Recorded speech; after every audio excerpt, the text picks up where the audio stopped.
Dans l'émission On en parle à Taïwan de cette semaine, il y a donc au micro moi-même, Floriane. Il y a Fix. Et aussi Meg. Et quels sont vos sujets pour aujourd'hui ? De quoi allons-nous parler ? Alors moi, on ne change pas une équipe qui gagne, donc je vais forcément parler d'un petit peu d'Internet et de technologie, mais de comment Taïwan essaye de couvrir la couverture télécommunication en cas d'éventuel conflit. Oh oh. Voilà, Éventuel conflit avec la Chine. avec l'ennemi, donc avec la Chine. Voilà. Et Chonghua Telecom a annoncé d'ailleurs que d'ici la fin de ce mois, il y aura une couverture 24 heures sur 24, 100%. Voilà, face à une éventuelle guerre avec la Chine, ils le disent clairement. Hein. Et moi, je vais parler après la guerre, je vais parler de la vie et la mort.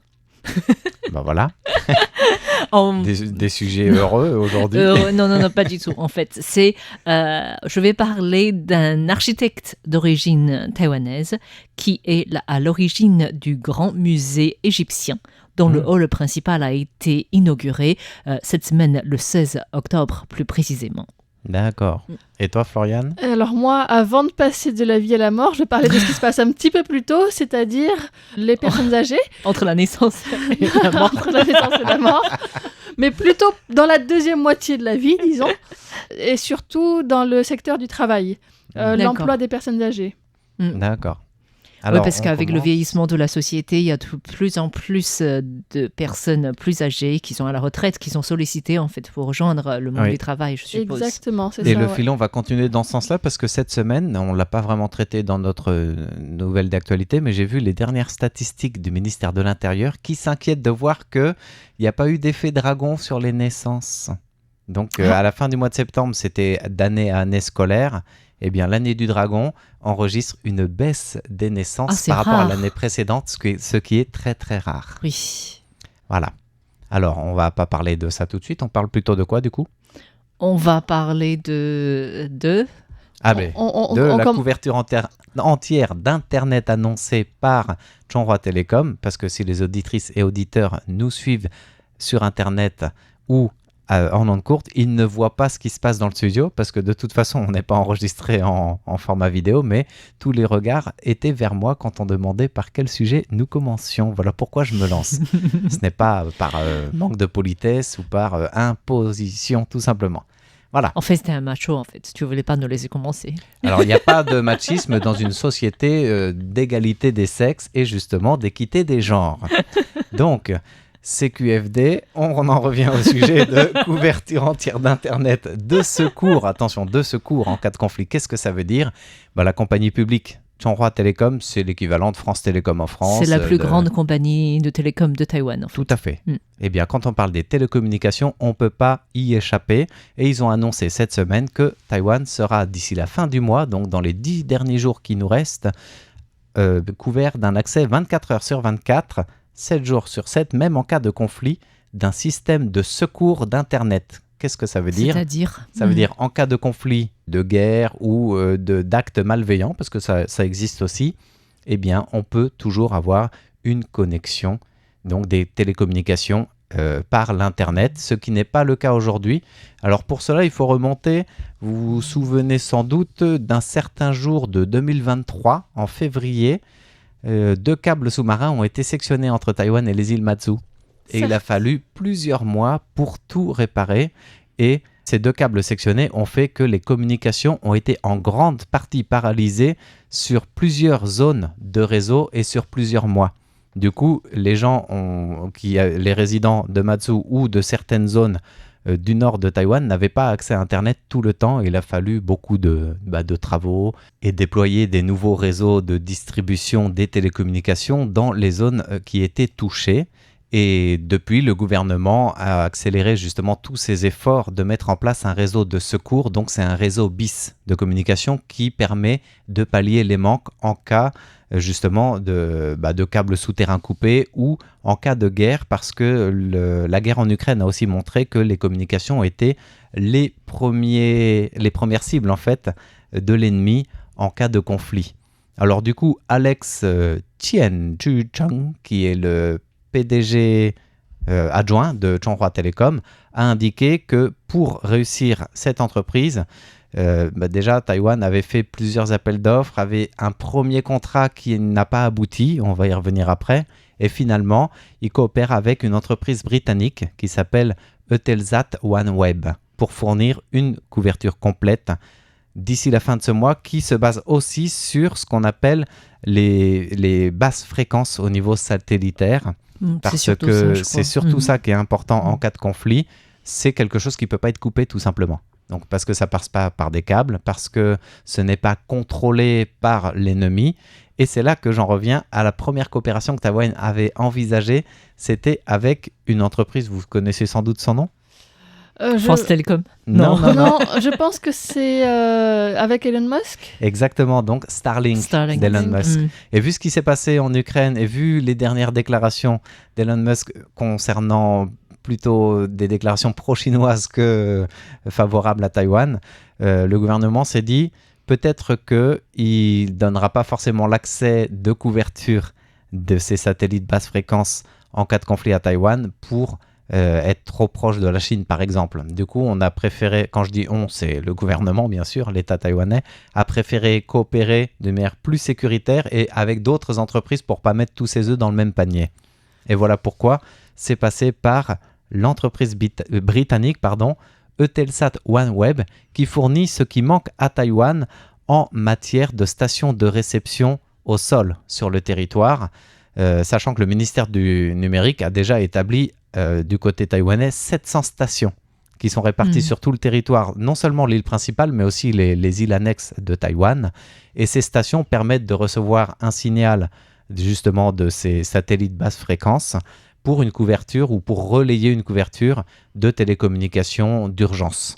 Donc ça veut dire qu'il n'y aurait peut-être pas la 4G ou la 5G au débit à tout instant, mais ça pourrait quand même permettre de rester connecté si vous êtes pris en zone de conflit ou en zone qui n'est pas bien desservie.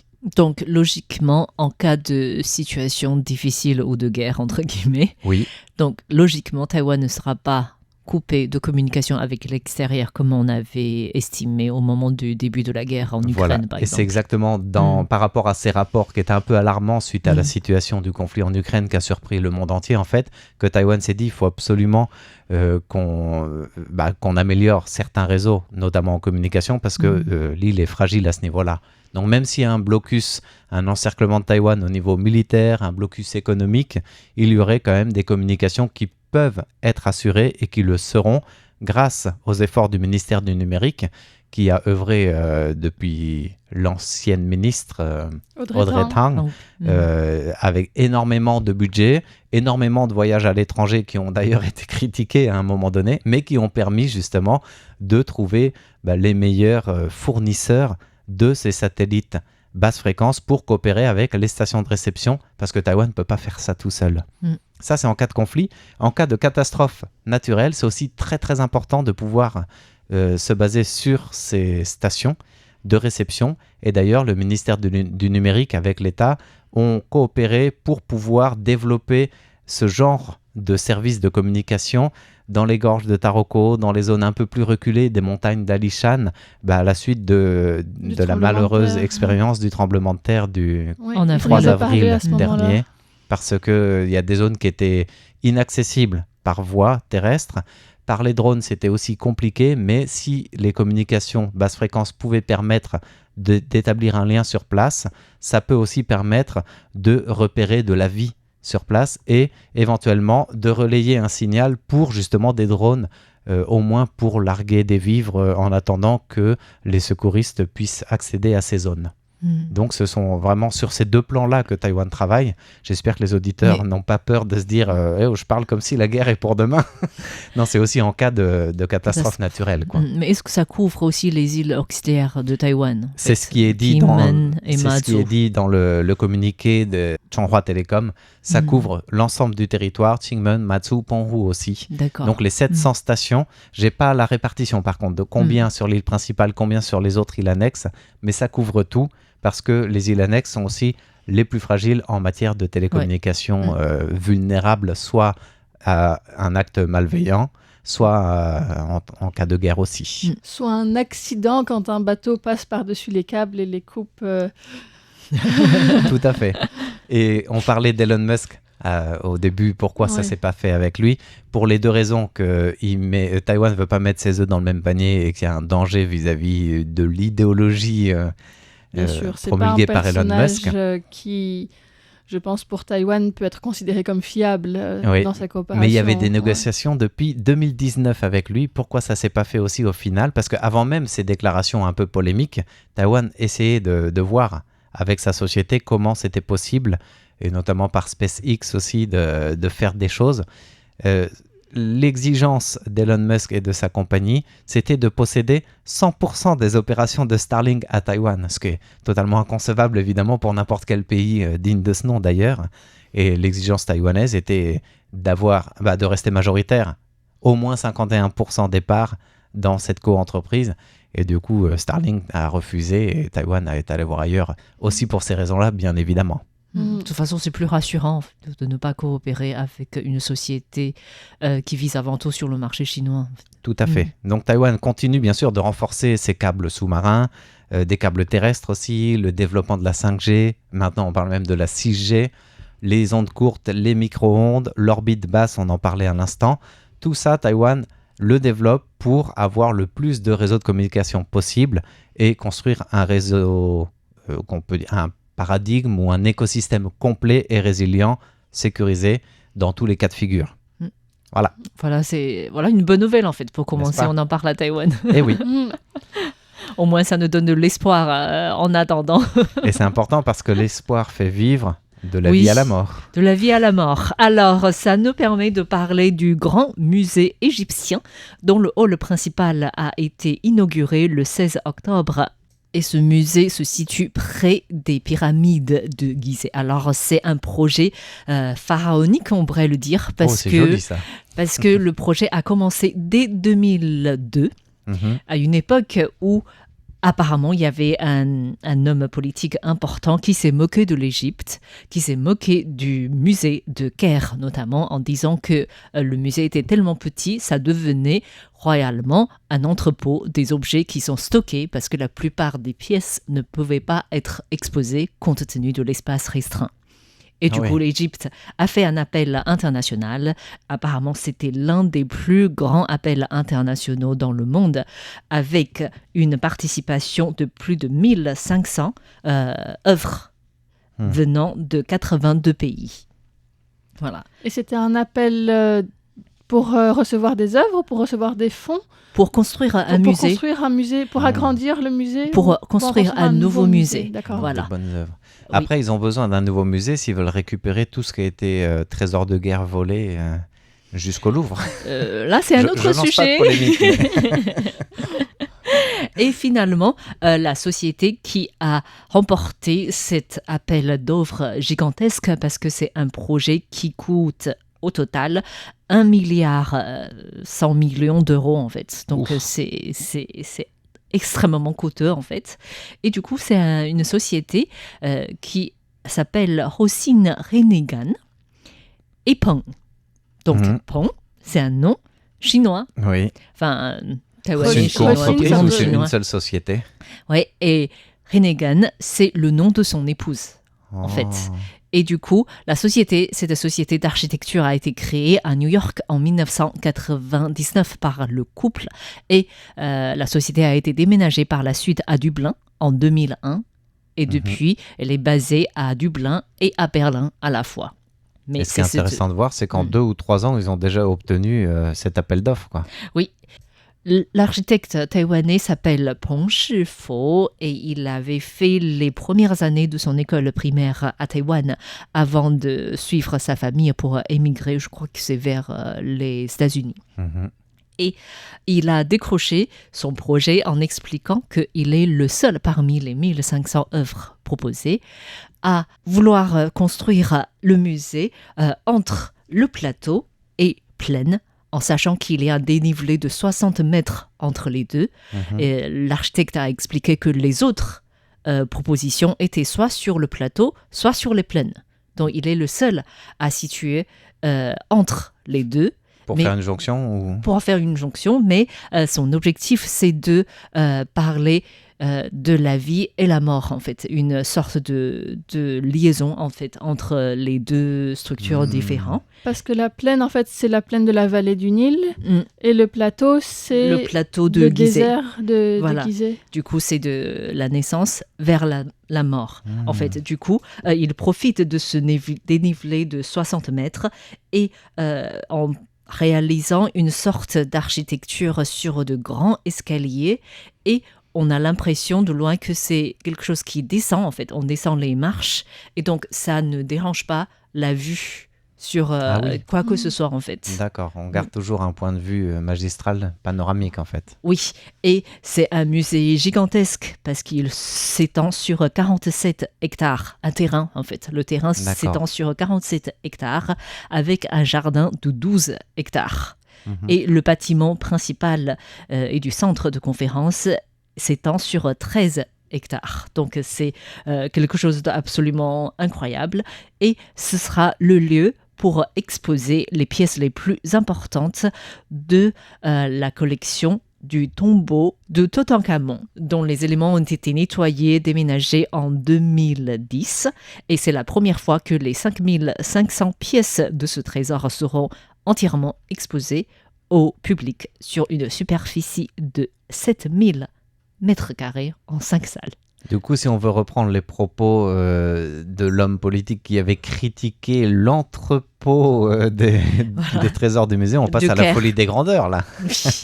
Et l'architecte taïwanais a aussi expliqué que pour réaliser ce musée, il s'était surtout inspiré de l'esprit du monde chinois de Zhongyong, c'est-à-dire juste milieu. Il n'y a pas d'essai, le tout est construit sur une pensée modérée. En fait. Du coup, ça ne dérange pas le paysage, ça intègre plutôt dans le paysage. Ça, c'est bien, du coup. Tout est bien fondu dedans, avec les trésors qui sont d'autant plus mis en valeur, j'imagine. Et l'architecte a aussi précisé que le tout est construit pour un bâtiment, en fait. Il faut toujours construire en respectant l'environnement. Et il a dit que c'est un lieu qui a une valeur historique, un symbole historique, mais avec un environnement géographique important, marqué. Et ce qui fait qu'il a choisi cet endroit entre les deux pour exprimer l'importance de ce musée et l'esprit du juste milieu. Donc, plane ou plateau, quoi. La jonction entre le plateau et la plaine. Pas facile à dire en égyptien. Non, en tout cas, on n'a pas encore la date de l'ouverture définitive de ce musée. En tout cas, ce musée qui a une forme quadrilatère, en fait, sans angle droit, sans ligne parallèle, parce que le tout en forme d'escalier en pyramide, sera, on ne sait pas encore la date exact de l'inauguration entière du musée. Du coup, là, cette semaine, c'était le hall principal. Le hall principal. Je pense que c'est déjà un travail énorme. énorme. Pour un projet qui remonte donc à 22 années depuis l'appel d'offres, quoi. Ouais. Et sinon, tu disais que le cabinet d'architecture était très jeune, en fait, au moment où... Oui. Et en fait, Peng Shifo et son père sont tous les deux architectes. Sa femme aussi, en fait. Les trois sont architectes et les trois sont diplômés à l'université Harvard en architecture. Du coup, c'est un cabinet familial qui porte à la fois le nom de l'épouse et de ce monsieur-là, parce qu'ils sont tous architectes. Quoi. Et ça donne envie d'aller visiter et de voir ce que ça donne en fait en plein désert. On va vite formuler une demande à la radio d'un reportage sur place. Oui, espérons qu'il parle encore en mandarin. Voilà, c'est donc le sujet sur l'architecture entre la vie et la mort. Oui, ça va plutôt vivre, je pense. Ouais. Un sujet important, et en anglais, c'est tellement important qu'on dit que ça nous concerne. We do care. Avec le care. Exactement. Waouh. Je vois que Florian est stupéfaite. Elle fait des grands yeux de dire, mais où est-ce qu'il est allé chercher ça? Non, parce que je m'attendais à ce que tu me fournisses une transition facile. Mais moi, je ne vais pas parler du care des personnes âgées. Aujourd'hui, je vais parler de leur travail. Mais we care. On s'en concerne aussi. Voilà. Alors. Donc, je voulais parler de ce sujet parce que, justement, cette semaine, un universitaire a exhorté les entreprises à s'habituer à embaucher plus de personnes âgées parce qu'il est attendu que Taïwan devienne une société super âgée en 2025, donc l'an prochain. Est-ce que vous vous rappelez de la définition de ce qu'est une société super âgée ? J'ai envie de dire un quart minimum, plus d'un quart de la population a 65 ans ou plus. Presque, mais c'est pas un quart. Ah, un 20e ? 20%. 20%. Oui, pas un 20e, que dis-je ? Un 5e, pardon. Un 5e, c'est ça. 20%. 20%. Pour l'instant, Taïwan est une société âgée, donc c'est entre 14 et 20% de la population qui a 65 ans et plus. Et donc, on s'attend à ce que l'an prochain, ça passe au-dessus de la barre des 20%. Oui. Et c'est vrai que, comme on le disait dans l'introduction, avec de moins en moins de naissances, même l'année du dragon, qui normalement est plus prolifique, ça en prend le chemin. Les soins nous permettent de vivre aussi plus longtemps. Donc, tant que c'est en bonne santé, tant mieux. Et si on est en bonne santé, quoi de mieux que de travailler ? Pour la santé du pays. Pour la santé de tout le monde, en fait, parce que du coup, la charge, ne serait-ce pour la cotisation d'assurance santé sur les générations futures, est énorme, en fait. Oui, parce que parmi les 80% restants, en fait, qui ont moins de 65 ans, il y en a quand même une partie qui ne sont pas en âge de travailler. Tout le monde n'est pas actif non plus. Donc, il y a vraiment besoin de beaucoup de gens aussi pour s'occuper à la fois des plus jeunes et puis des plus âgés qui ont besoin d'aide. Mais par rapport aux chiffres, en tout cas dans les données du ministère de l'Intérieur publiées la semaine dernière, le taux de natalité à Taïwan était de 6,15 pour 1000 habitants et c'est inférieur au taux de mortalité de 8,11 pour 1000. Donc la différence est quand même assez importante. Et malgré l'immigration, en fait, la population à Taïwan a continué à diminuer tous les mois cette année. D'accord. Donc ça reste une tendance à la baisse. Et la partie de la population âgée continue à augmenter. Donc avec ce taux de naissance assez bas et l'immigration qui ne suffit pas à combler le décalage. Donc, ils encouragent les entreprises à embaucher des personnes âgées. En fait, pour l'instant, une proportion assez importante des personnes âgées sont d'accord ou aimeraient travailler, ne serait-ce qu'à mi-temps, pas forcément à temps plein, mais il y a quand même cette volonté de rester actif, que ce soit à travers un emploi dans une entreprise ou bien du bénévolat ou autrement, mais quand même de contribuer. Ouais, c'est ça. Par contre, beaucoup d'entreprises ne sont pas forcément très enclines à embaucher une personne plus âgée. Il y a le fait que pour beaucoup d'entreprises plutôt petites ou moyennes, c'est souvent des patrons qui sont de deuxième génération, donc le fils du propriétaire qui reprend l'entreprise en fait. Et comme traditionnellement à Taïwan, il y a un peu cette idée que les personnes plus âgées devraient avoir des positions plus élevées, c'est assez difficile pour les jeunes de se dire je vais embaucher une personne plus âgée que moi, et pour les personnes âgées peut-être d'avoir un patron plus jeune ou une patronne.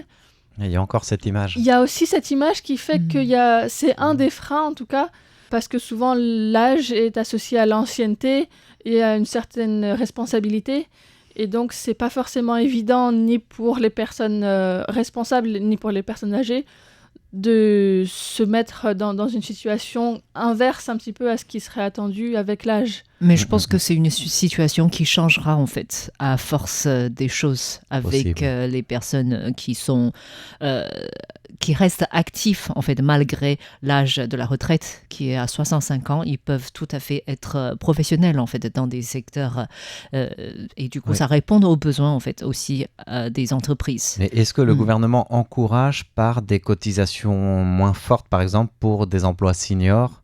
Parce que généralement, le salaire est aussi plus élevé pour quelqu'un qui est en fin de carrière. Et du coup, l'entreprise, c'est aussi un frein de se dire, un jeune va peut-être être tu peux pas redynamisé. Tu peux pas exiger le même niveau de salaire en tant qu'une retraitée de ta propre part. Quand même, oui. Et du coup, je pense que si on prend le cas de RTI, on prend des retraités. Et du coup, c'est plutôt sur contrat en fait. D'accord. Donc, c'est renouvelé chaque année. Et il n'y a pas une couverture sociale aussi élevée, pas un salaire aussi important. Mais c'est d'un commun accord entre la personne employée et déjà l'employeur. Retraité, voilà. En tout cas, selon les données de la Direction générale du budget, de la comptabilité et des statistiques, les personnes âgées de 65 ans et plus qui travaillent étaient 200 000 en 2012, 320 000 en 2020 et 400 000 en 2023. D'accord. Donc c'est vraiment une tendance à la hausse, et en particulier ces dernières années. Donc, Taïwan manque énormément de main-d'œuvre, en fait. Effectivement, Oui. il y a surtout le secteur des services. C'est aussi ça, parce que c'est très localisé, en fait, ou très limité à certains secteurs, puisque en moyenne, les entreprises sont disposées à libérer des emplois pour des personnes d'âge moyen ou senior pour seulement 10 à 20% des postes, parce que pour d'autres postes, en fait, pour les postes restants, ils préfèrent avoir des personnes plus jeunes qui viennent. Donc ça laisse un éventail de choix relativement limité. Et c'est seulement quand il y a une grande pénurie des main-d'œuvre que les secteurs acceptent d'embaucher plus de seniors.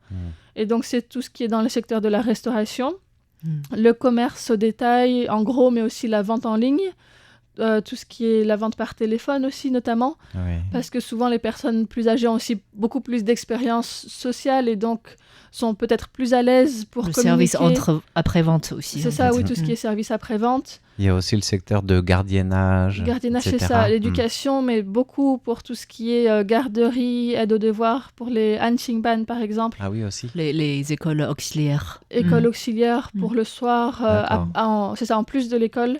Les bushiban aussi, les cours artistiques notamment, tout ce qui peut être musique, tout ça. Ça, franchement, il n'y a pas d'âge de retraite. En fait. Ça, ouais. Tant que la personne est en bonne santé et peut transmettre un savoir, c'est sûr, c'est toujours précieux. Ouais, parce qu'effectivement, il y a le fait que il y a l'envie de faire quelque chose, et puis après il y a la capacité physique et mentale de faire ce travail, parce que il y a pour beaucoup aussi besoin de s'adapter, notamment aux nouvelles technologies. Donc à Taïwan, je trouve que les personnes âgées sont quand même assez réactives par rapport à ça et se débrouillent plutôt bien. Plutôt bien. Vrai.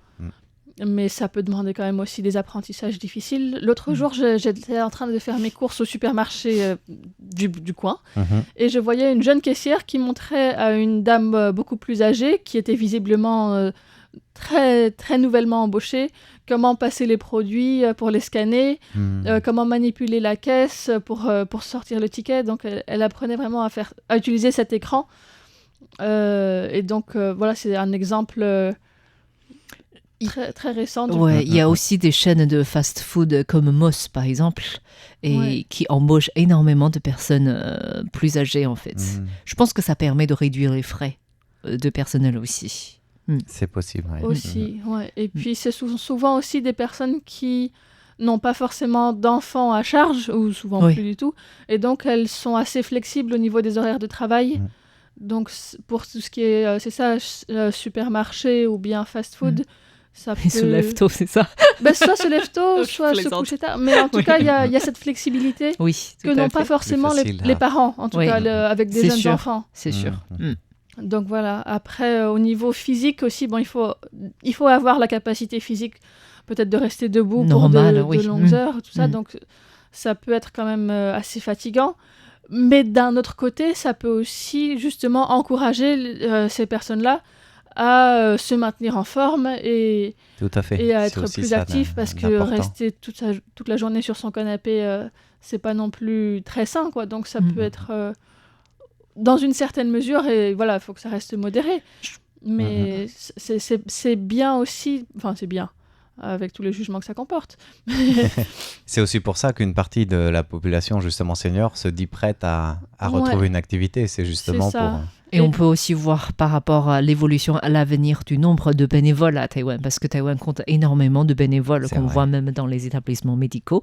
Et si ces personnes à la retraite retrouvent une activité payante, est-ce qu'ils vont toujours faire des activités bénévoles? Oui, voilà. Donc ce sont des questions qui sont encore à suivre. En tout cas, merci beaucoup d'avoir suivi. On en parle à Taïwan cette semaine. Présenté par Meg, François-Xavier et Floriane. Bye bye.